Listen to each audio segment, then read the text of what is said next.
Welcome to another video. जो आज का हमारा टॉपिक है वो है एक्साइटेशन कंट्रैक्शन कपलिंग। ठीक है जी। कि जो वेंट्रिकुलर मायोकार्डियम होता है, जैसे उसमें पहले एक्साइटेशन होती है, एक्शन पोटेंशियल होती है, मतलब wave of the depolarization and the wave of the repolarization होती है। तो उसके बाद ये इसमें कंट्रैक्शन कैसे डेवलप होती है, क्योंकि कंट्रैक्शन इसका मेन काम है वेंट्रिकल का, कि वो यहाँ एट्रिया हो कि वो ब्लड को जो ना पंप करे। अगर हम वेंट्रिकल की बात करें, लेफ्ट वेंट्रिकल है तो उसको पंप करना है, पंप के लिए उसको कंट्रैक्शन चाहिए। ठीक है, तो ये कंट्रैक्शन कैसे होती है, हमने प्रीवियस वीडियो में हमने पढ़ा था कि इसमें जो डिपोलेशन होती है वो किसके वजह से होती है। ये सोडियम जो वोल्टेज ग्रेडेड सोडियम चैनल होती है ये ओपन होते हैं तो वेव ऑफ द डिपोलेशन होती है। जब वेव ऑफ द डिपोलेशन होगी तो सोडियम अंदर आएगी। उसके बाद क्या होगा कि पहले इनिशियल रिपोलेशन में पोटेशियम बाहर जाएगी, फिर क्या होगा कि कैल्शियम का भी इन्फ्लक्स होगा, तो ये इक्वल हो जाएंगे। तो क्या बनेगा, हमारा प्लेटिव बनेगा। फिर प्लेटिव जैसे और होगा तो potassium voltage grade potassium channel open हो जाएंगे फास्ट वाले, वो पोटेशियम को बाहर निकालेंगे तो रिपोलेशन हो जाएगी। तो ऐसे था। तो और हमने बताया था आपको कि ये जो कैल्शियम आ रहा है इसकी इंपॉर्टेंस क्या है। आज हम इसकी इंपॉर्टेंस पढ़ेंगे कि इसकी इंपॉर्टेंस क्या है, ये क्यों आ रहा है अंदर। ठीक है, अब जब ये कैल्शियम आएगा, एक तो कैल्शियम इधर से आता है, फिर जो मैंने ये बनाया है इसको बोलते हैं हम टी ट्यूब्यूल्स। क्या बोलते हैं हम इसको, टी ट्यूब्यूल्स। ये क्या होता है, डीपली इम्बेडेड होता है इनटू द मायोकार्डियम सेल। ये क्यों होता है कि जैसे एट अ टाइम पे सारा जो सेल है वो अंदर की, मतलब बिल्कुल सारा जो सेल है ना वो मतलब उसमें डिपोलाइजेशन हो जाए और उसमें ये कैल्शियम सारी चली जाए। ये कैल्शियम इसमें इधर से, मतलब ये से जाएंगे अंदर कैल्शियम। अब ये जो कैल्शियम है ये एक स्पेशल जगह पे जाती हैं। ये इसको हम बोलते हैं, जिसको हम बोलते हैं सार्कोप्लाज्मिक रेटिकुलम। Sarcoplasmic reticulum. अब ये सार्कोप्लाज्म रेटिकुलम है, इसमें क्या होता है, कैल्शियम बहुत ज़्यादा होती है। ये स्टोर ऑफ द कैल्शियम है हार्ट का। ठीक है, मायोकार्डियम का सार्कोप्लाज्म रेटिकुलम ये कैल्शियम से भरा हुआ होता है। अब क्या होता है कि ये जो कैल्शियम आया है ये कैल्शियम आके इधर अटैच होगा। ठीक है, अब ये जो है रिसेप्टर बोलते हैं हम इसको, रायनोडिन रिसेप्टर्स, या इसको बोलते हैं RYP रिसेप्टर्स शॉर्ट फॉर्म में, रायनोडिन रिसेप्टर्स। ठीक है, इसमें क्या होंगे कि इसमें कैल्शियम जो है अटैच होगा, और जब ये कैल्शियम अटैच होगा तो ये सार्कोप्लाज्म रेटिकुलम को एक्टिवेट करेगा, और उसकी वजह से क्या होंगे कि इधर से कैल्शियम बाहर आएगी। कैल्शियम क्या आएगी, बाहर आएगी। अब ये जो कैल्शियम बाहर आई तो ये कैल्शियम क्या करेगी, इधर आ जाए। कैल्शियम क्या करती है, जो कंट्रैक्टाइल मशीन होती है, प्रोटीन्स होते हैं, उन पे काम करेगी। किस पे काम करती है, एक ट्रोपोनिन होती है। ये मैंने क्या बनाई, ये ट्रोपोनिन है, ये एक्टिन है ब्लैक कलर में, ये ट्रोपोनिन है, ये ट्रोपोमायोसिन है, और ये क्या है, ये मायोसिन है। ठीक है, ये इसके लाइट चेन है मायोसिन के। अब ट्रोपोनिन क्या होती है, ट्रोपोनिन पे एक बाइंडिंग होती है साइड जहाँ पे कैल्शियम अटैच होता है, जिसको हम बोलते हैं ट्रोपोनिन सी, ट्रोपोनिन सी। ठीक है, ट्रोपोनिन पे एक दूसरी बाइंडिंग साइट होती है जहाँ पे वो अटैच करवाती है ट्रोपोमायोसिन को। ये जो ये लाइन है इसको मैंने ट्रोपोमायोसिन कहा है, ट्रोपोमायोसिन। और इस बाइंडिंग साइट को क्या बोलते हैं हम, ट्रोपोनिन टी। ठीक है, और जो ट्रोपोनिन है ये ऐसे एक्टिन के साथ भी अटैच होती है through the hair. Binding site होती है जिसको हम बोलते हैं ट्रोपोनिन आई। मतलब कि ट्रोपोनिन के कितने पार्ट हो गए, ट्रोपोनिन के 3 पार्ट हो गए। ये ट्रोपोनिन के मैं इधर लिख रहा हूँ क्योंकि ये बीसी क्यों आता है, troponin I, C and the T. I के साथ एक्टिन के साथ अटैच हो रही है, सी के साथ कैल्शियम के साथ अटैच हो रही है, और टी के साथ ट्रोपोमायोसिन के साथ अटैच हो रही है, ट्रोपोमायोसिन के साथ अटैच हो रही है। अब क्या होगा कि ये कैल्शियम आ रहा था अंदर, ठीक है, वो ट्रोपोनिन सी के साथ अटैच होगा। जब ये अटैच होगा तो ये क्या होंगी, ये जो ट्रोपोमायोसिन है ये अंदर बाहर की तरफ ऐसे फ्लिप होंगी। मतलब फिर क्या होगा कि ये बाहर की तरफ जैसे फ्लिप होंगी तो ये जो हेड्स हैं इसके लाइट चेन के मायोसिन के हेड हैं वो इनके साथ बनाएंगे, फार्म हो जाएंगे ऐसे। ठीक है, जब ये फार्म हो जाएंगे तो फिर क्या करेंगे, ये ऐसे अंदर की तरफ, ये इधर से भी बनेंगे, फिर ये अंदर की तरफ ऐसे ऐसे मूव करेंगे। ऐसे मूव होंगे तो क्या होगी, कंट्रैक्शन ऐसे होगी। ठीक है, ये कंट्रैक्शन ऐसे, मतलब ये क्या, क्रॉस ब्रिजेस फॉर्मेशन होगी। अगर मैं स्टेप लिखूं कि जो कैल्शियम है वो प्लस ट्रोपोनिन सी के साथ अटैच हुआ तो क्या होगा कि ट्रोपोमायोसिन जो है वो डिस्प्लेस हो जाएगी।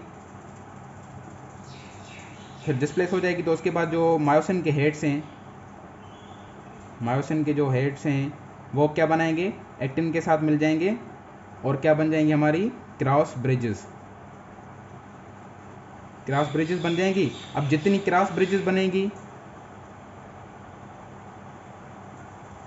उतनी क्या होगी, इंक्रीज कंट्रैक्शन होगी।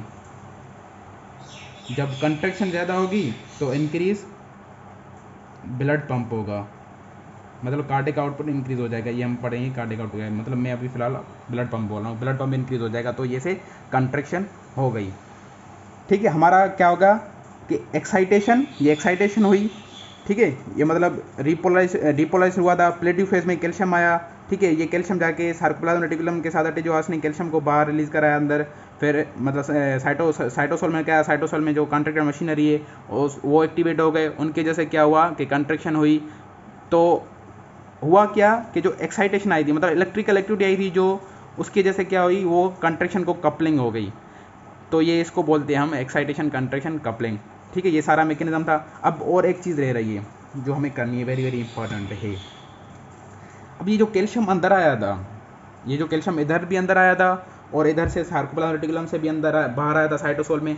अब जैसे ही ये कंट्रैक्शन हो जाएगी, रिपोलराइजेशन हो जाएगी, जब सेल रेस्टिंग कंडीशन में आ जाएगा तो इस कैल्शियम को इधर नहीं रहना है, क्योंकि जो कैल्शियम है वो myocardium cells very very sensitive to the calcium की कंसंट्रेशन से होते हैं। ठीक है, अगर ये इधर हमेशा ही रहेंगे तो वो हमेशा कंट्रैक्शन में रहेंगे, तो इसको वापस जाना है। तो जब वापस जाना है तो उसके लिए क्या मैकेनिज्म है, मैकेनिज्म सुने।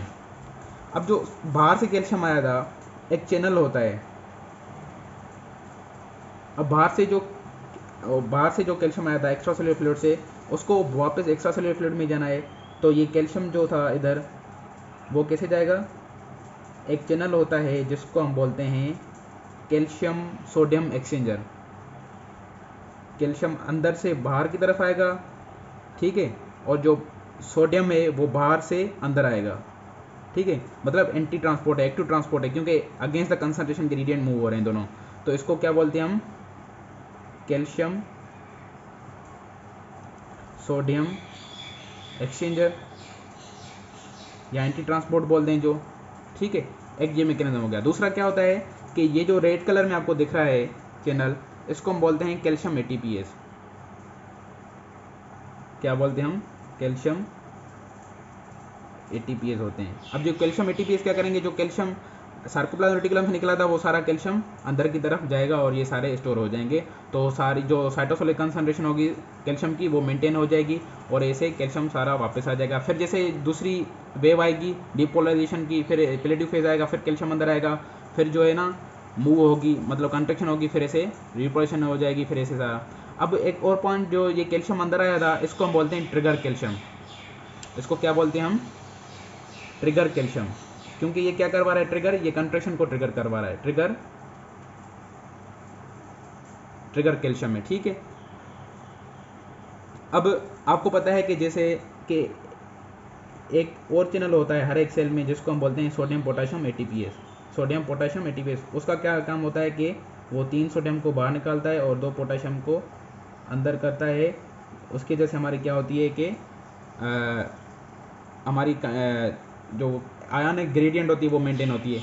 अब इधर नोट करें, जो इधर ये सोडियम अंदर आई थी, ये इसको अंदर नहीं रहना है, क्योंकि अगर अंदर रहेगी तो सेल की जो रेस्टिंग में पोटेंशियल है वो मेंटेन नहीं होगी। फिर ये जो सोडियम है, ये सोडियम ये इसकी थ्रू ना बाहर निकल जाएगी, ठीक है, और पोटेशियम अंदर आ जाएगी। जो ये बाहर की तरफ गई थी इधर पोटेशियम, ये अंदर आ जाएगी, तो ये रेस्टिंग में पोटेंशियल ऐसे मेंटेन हो जाएगी। अब इधर एक ब्रिज, जो मतलब फार्माकोलॉजी के हिसाब से क्लिनिकल पॉइंट ऑफ व्यू में बता रहा हूँ आपको, ब्रिज्ड फार्माकोलॉजी याद रखें ये, ठीक है। क्लिनिकल, ये मैंने क्यों बताया सारा, उसकी क्लिनिकल बता रहा हूँ मैं आपको। अब एक ड्रग होती है जिसको हम बोलते हैं डिजिटेलस, डिजिटेलस बोलते हैं या डिजॉक्सिन बोलते हैं, ठीक है।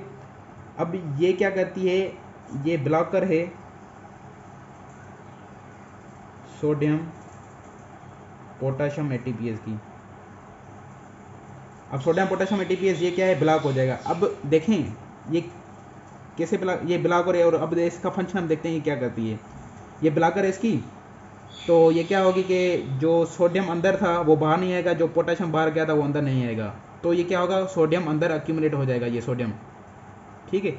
जब ये सोडियम अंदर अक्यूमुलेट हो जाएगा तो बेसिकली क्या होता है, जब ये अंदर अक्यूमुलेट हो जाएगा तो ये बाहर जैसे नहीं निकलेगा ना, ये बाहर नहीं निकलेगा, अंदर अक्यूमुलेट हो जाएगा, सोडियम के अंदर कंसंट्रेशन बढ़ जाएगी। तो जो बाहर से, ये बाहर से जो आ रहा था सोडियम, इसके through sodium, calcium sodium exchanger के थ्रू आ रहा था, वो ज़्यादा कैल्शियम नहीं आएगा। अब जब ज़्यादा कैल्शियम नहीं, सोडियम नहीं आएगा क्योंकि ये सोडियम पोटेशियम एटीपीएस बंद हो गया है, तो ये कैल्शियम जो है, फिर ये कैल्शियम बाहर नहीं निकलेगा, कैल्शियम नहीं निकलेगा ना बाहर, क्योंकि ये सोडियम अंदर अक्यूमुलेट हो गया है, इसके फेल्यूर की वजह से सोडियम अंदर अक्यूमुलेट हो गया है। जब अंदर अक्यूमुलेट हो गया है सोडियम, तो बाहर से न्यू सोडियम नहीं आएगा। जब बाहर से न्यू सोडियम नहीं आएगा तो जो अंदर से कैल्शियम थी वो भी बाहर नहीं जाएगी, तो ये इधर ट्रैप हो जाएगी। ये कैल्शियम जो है ना, इसकी कंसंट्रेशन बढ़ती जाएगी कैल्शियम की। जब कैल्शियम की कंसंट्रेशन बढ़ जाएगी तो क्या होगा, इंक्रीज कंट्रैक्टिलिटी होगी, लीड टू इंक्रीज कंट्रैक्टिलिटी होगी। जब इंक्रीज कंट्रैक्टिलिटी होगी तो मायोकार्डियम ज़्यादा कंट्रैक्ट करेगा। तो जब ज़्यादा मायोकार्डियम कंट्रैक्ट करेगा तो इस ड्रग का जो यूज़ है वो यही है कि हम इंक्रीज द कंट्रैक्टिलिटी करें मायोकार्डियम की।